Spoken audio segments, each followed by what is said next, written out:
7 औरतों ने उस पर यौन उत्पीड़न का आरोप लगाया है, उनमें से एक माइनर है। ऐसे इंसान को हिम्मत कैसे होती है कि वो डराने की कोशिश कर रहा है जो कंप्लेनेंट्स हैं उनको, ये कह रहा है कि तुम जो न्याय की डिमांड कर रहे हो उसके विरोध में हम लोग एक आंदोलन खड़ा कर देंगे।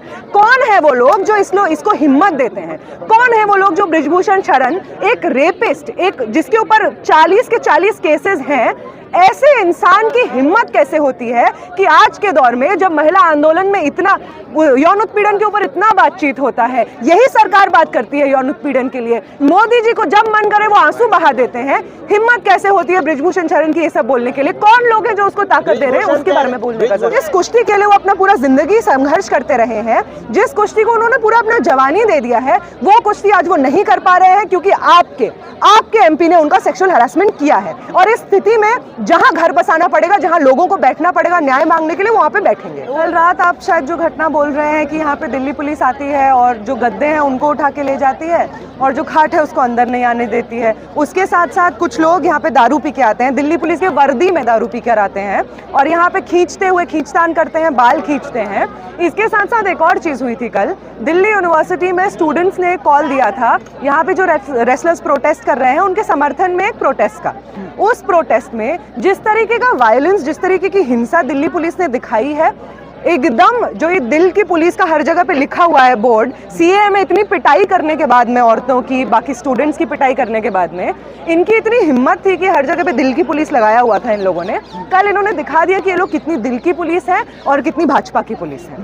भाजपा की पुलिस है, बिल्कुल भाजपा की। किस तरीके से कह सकते हैं भाजपा की पुलिस? वो तो कह रहे क्या या घर बसाने थोड़ी आप लोग आए थे, प्रोटेस्ट करने आए थे, सामान लेके आ जा रहे, बेड लेके आ जा रहे हैं। हम उनसे ये पूछना चाहेंगे कि प्रोटेस्ट कैसे होगा, किधर दिखेगा, कितना लोग बैठेगा, कितने समय से कितने समय तक चलेगा, इसका डेफिनेशन हमको बार बार समझाना वो लोग बंद करें।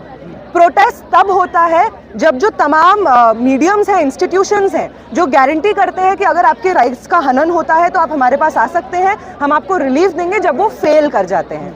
यहाँ पे भी प्रोटेस्ट में इसलिए औरतें बैठी हुई हैं क्योंकि जनवरी में जब वो यहाँ पे आके बैठी थी और उनको जो झूठा आश्वासन दिया था उसके बाद कोई कार्रवाई नहीं हुई बृजभूषण शरण के ऊपर, इसलिए मजबूरन उनको जंतर मंतर पे आके बैठना पड़ा।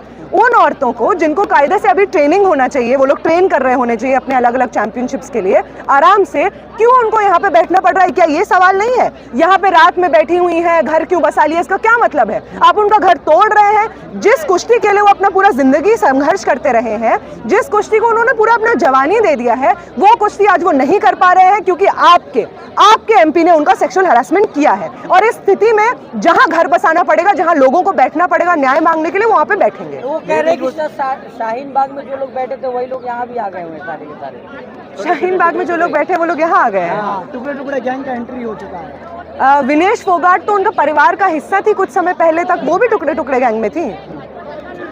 अच्छा ये बताइए कि बृजभूषण कह रहे हैं कि भाई एक ही अखाड़ा और एक ही परिवार क्यों है मेरे खिलाफ, क्यों साजिश रची जा रही है? क्या एक ही अखाड़ा और हरियाणा के कुछ एक ही परिवार के लोग हैं, बाकी सब मेरे साथ है पूरे देश में। बृजभूषण शरण के साथ में हम भी देश का हिस्सा हैं। जेएनयू के स्टूडेंट्स तो आपके साथ हैं नहीं बृजभूषण जी, ना दिल्ली यूनिवर्सिटी के वो स्टूडेंट्स जिनको आपकी पुलिस ने कल पीटा है वो आपके साथ हैं, ना जामिया के स्टूडेंट्स जो यहाँ पे आए हुए हैं। पहलवान भी यहाँ पे आए हुए हैं, तमाम हर जगह से पहलवान आए हुए हैं, पंजाब से आए हुए हैं, हरियाणा के अलग अलग अखाड़ों से आए हुए हैं। कौन से पहलवान हैं जो आपके खिलाफ हैं, जो आपसे डरते हैं, जो जानते हैं कि आपके ऊपर कितना मर्डर का मुकदमा है, गुंडा एक्ट लगा हुआ है, पता नहीं कौन से दाऊद इब्राहिम का आपने एड किया है, बाबरी मस्जिद का इल्लीगल डेमोलिशन में आप शामिल थे। आपसे डर के हो सकता है वो आपके साथ हो, लेकिन जिन लोगों ने आपसे डरना छोड़ दिया है या उनको मालूम है कि अगर वो डरते रहे आपसे तो जिंदगी में उनका पहलवानी तो आगे नहीं बढ़ पाएगी, वो लोग यहाँ पे खड़े हैं सबके सब। ये राजनीतिक साजिश है, कांग्रेस का कुछ है नहीं तो दीपेंद्र हुड्डा जो है कांग्रेस के नेता, उनकी पूरी साज बिछाई हुई है। हम तो कांग्रेस से नहीं है, हम लोग भी आपके खिलाफ हैं। ना विनेश फोगाट का पूरा फैमिली कांग्रेस से है जो आपके साथ थे कुछ समय पहले तक, आज वो आपका असलियत जान के आपके खिलाफ यहाँ पे खड़े हैं, आपके खिलाफ यहाँ पे प्रदर्शन कर रहे हैं। लेकिन ये तो कह रहे हैं ना कि प्रधानमंत्री के खिलाफ नहीं है, बृजभूषण भी कह रहे हैं कि भाई प्रधानमंत्री अगर बोलते तो हम इस्तीफा दे देंगे, अगर क्यों नहीं कह रहे प्रधानमंत्री? बिल्कुल, प्रधानमंत्री क्यों कुछ नहीं कह रहे हैं? प्रधानमंत्री का जो तमाम नेता लोग हैं वो तो अलग अलग जगह से भाषण दे रहा है, प्रधानमंत्री का पूरा ट्रोल आर्मी लगा हुआ है इंटरनेट पे इन लोगों को बेइज्जत करने के लिए, इन लोगों के कैरेक्टर पे सवाल उठाने के लिए। क्यों प्रधानमंत्री कुछ नहीं कह रहे? हमको भी जानना है। क्यों स्मृति ईरानी कुछ नहीं कह रही है? हमको भी जानना है। क्या लगता है आखिर क्या वजह है इसके? इसके पीछे वही वजह है जिस वजह से कुलदीप सेंगर के ऊपर इतना बचाव, बीच बचाव का काम चलता है, जिसकी वजह से कठुआ में रैलियां निकाल दी जाती हैं रेपिस्टों के समर्थन में, जिसकी वजह से बिल्किस बानो के कन्विक्टेड रेपिस्ट और मास मर्डरर्स का पैर छुआ जाता है, उनको माला पहनाया जाता है। ये वही रीजन है। क्या दो जातियों की लड़ाई है ये, राजपूत और जाट। जो सरकार का पूरा पॉलिटिक्स ही लोगों को जाति के आधार पर, धर्म के आधार पर, अलग अलग चीज़ों के आधार पर बांटने की राजनीति है, वो कभी भी लोगों का यूनिटी नहीं समझ सकती है। वो चाह रहे हैं कि यहाँ पे वो प्रोटेस्टर्स जो एक आवाज़ में ये कह रहे हैं कि बृजभूषण शरण एक सेक्सुअल हरासर है और उनको तुरंत निलंबित किया जाए, उनके ऊपर इंक्वायरी की जाए, उन सब के इसी एक आवाज़ में कहने के लिए लोग यूनाइटेड हैं। हम लोग को जात के आधार पर, रिलीजन के आधार पर बांटना बंद करिए। वो हमारा पॉलिटिक्स नहीं है। अगर बात है तो हम भी अपना समर्थन खड़ा कर देंगे साथ में। कौन कर लोग आ जाएंगे, बृजभूषण कह रहे हैं कि अगर समर्थन की बात है तो हमारे भी समर्थन में बहुत लोग उतर आएंगे सड़कों पर। हमको सोचने का जरूरत है कि एक इंसान जिसके ऊपर सात औरतों ने, और वो मतलब ऐसी औरतें हैं जो अलग अलग समय पर देश को रिप्रेजेंट करती रही हैं, 7 औरतों ने उस पर यौन उत्पीड़न का आरोप लगाया है, उनमें से एक माइनर है। ऐसे इंसान को हिम्मत कैसे होती है कि वो डराने की कोशिश कर रहा है जो कंप्लेनेंट्स हैं उनको, ये कह रहा है कि तुम जो न्याय की डिमांड कर रहे हो उसके विरोध में हम लोग एक आंदोलन खड़ा कर देंगे। कौन है वो लोग जो इसको हिम्मत देते हैं?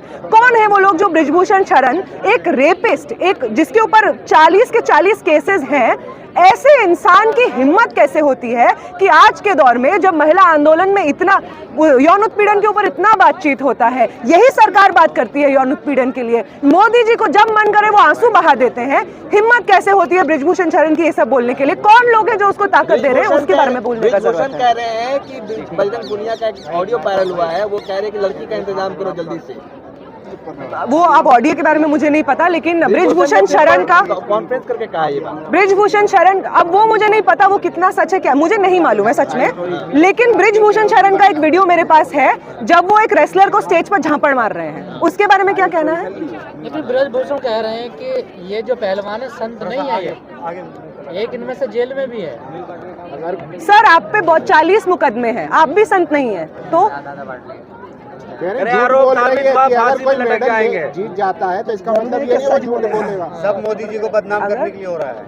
क्या ये बदनाम करने के लिए किया जा रहा है, सब कह रहे हैं। मोदी जी को बदनाम करने की कोशिश। कि निशाना मेरे पे नहीं, देखिए वो सरकार, बदनाम कोई कब, मतलब कैसे होता है? बदनाम कोई तब होता है जब सेक्सुअल हैरेसमेंट हुआ है, ये आवाज उठती है, या सेक्सुअल हैरेसर्स को आप अपने पार्टी में, अपने पॉलिटिकल ऑर्गेनाइजेशन में जगह देते हैं, तब बदनाम होता है। आपको बदनामी का इतना डर है तो अपने पॉलिटिकल ऑर्गेनाइजेशन में जितने रेपिस्ट, मर्डरर, जेनोसाइड करने वाले, मुसलमानों की हत्या करने वाले लोग हैं उनको हटा दीजिए, नहीं होंगे बदनाम। लोग आपको शाबाशी देंगे कि आप तो स्टैंड ले रहे हैं, आप चाहते हैं कि एक बेहतर देश बने, लोग आपस में भाईचारे से रहे, ये लोग आपके बारे में कहेंगे। मत होने दीजिए अपने आप को बदनाम। कर रहे हैं आगे चल के विधायकी का चुनाव लड़ेंगे हरियाणा में लोग। कौन है ये लोग? राजनीति तो आप भी कर रहे हैं, आप क्यों नहीं हट जा रहे हो? आपके ऊपर जब इतना सारा केस है, राजनीति करने का क्या मतलब है? जब किसी के मूलभूत अधिकारों का हनन होता है और वो अपने अधिकार मारने के लिए जाता है, उसको आप राजनीति कहेंगे? या वो इंसान जो कह रहा है कि अरे हम भी बांट देंगे, हम तो 2 हिस्सों में बांट देंगे, अपना आंदोलन खड़ा कर देंगे, हमारे पास बहुत सपोर्ट है, वो राजनीति कर रहा है? सत्ता पक्ष का ये कहना है ना कि यहाँ पर योगी मुर्दाबाद और मोदी मुर्दाबाद के नारे क्यों लगे? अगर यौन शोषण के लिए लोग यहाँ पर सपोर्ट करने आ रहे हैं तो फिर यहाँ राजनीतिक नारा क्यों लगाया जा रहा है? राजनीतिक नारा इसलिए लगाया जा रहा है क्योंकि बृजभूषण शरण एक राजनीतिक पार्टी से आते हैं। वो लोग जो बृजभूषण शरण को अपना पार्टी का हिस्सा बता के उनको MP की सीट दिलवाए हैं, वो लोग एक राजनीतिक पार्टी से आते हैं। यौन उत्पीड़न के खिलाफ क्या कार्रवाई होगी, WFI एज एन ऑर्गेनाइजेशन कैसे काम करेगा, ये एक राजनीति के तहत डिसाइड होता है, इसलिए ये आंदोलन राजनीतिक आंदोलन है। सुप्रीम कोर्ट ने केस को बंद कर दिया है। यार एकदम समझ नहीं आएगा। सुप्रीम कोर्ट ने केस को बंद कर दिया है, हाई कोर्ट भेज दिया, आज ही का फैसला है। क्या कहेंगे इस पर? इस पे रेसलर्स बात कर रहे हैं कि आगे इसका क्या कार्रवाई रहे। एक टीम ऑफ लॉयर्स भी यहाँ पे आया हुआ था जो कह रहा था कि कोर्ट के भी जितने दरवाजे खटखटाने पड़ेंगे हम खटखटाएंगे, आप जमीन पर बने रहिए। एक मिनट, वो कपिल सिब्बल जो है 50 लाख रुपए कहाँ से लाते हैं? कहाँ से फंडिंग आ रही है? प्रो बोनो हो रहा है। कपिल सिब्बल को रखा है, 50 लाख रुपए फीस लेते हैं, वो कहाँ से पैसा आ रहा है? यहाँ पे जो रेसलर्स हैं वो इंटरनेशनल रेप्यूट के इतना रेसलर्स पैसा हैं, कहाँ से आया? वही तो- वो इंटरनेशनल रेप्यूट के रेसलर्स हैं। हाँ। ब्रिजभूषण शरण से पूछना चाहिए, हाँ। ये जो आप तमाम ये सब प्रोग्राम करवाते रहते हैं, अपना स्कूल खुलवाते रहते हैं सेक्सुअल हैरेसर होने के बाद, आपके पास कहाँ से पैसा आता है? ये इंटरनेशनल रेप्यूट के रेसलर्स हैं, तमाम यहाँ पे जो जनता है उसका समर्थन उनको है। वो चंदा अगर करने को बोलेंगे तो 1-1 रुपया जमा करके हम पैसा जमा करेंगे ताकि वो कोर्ट में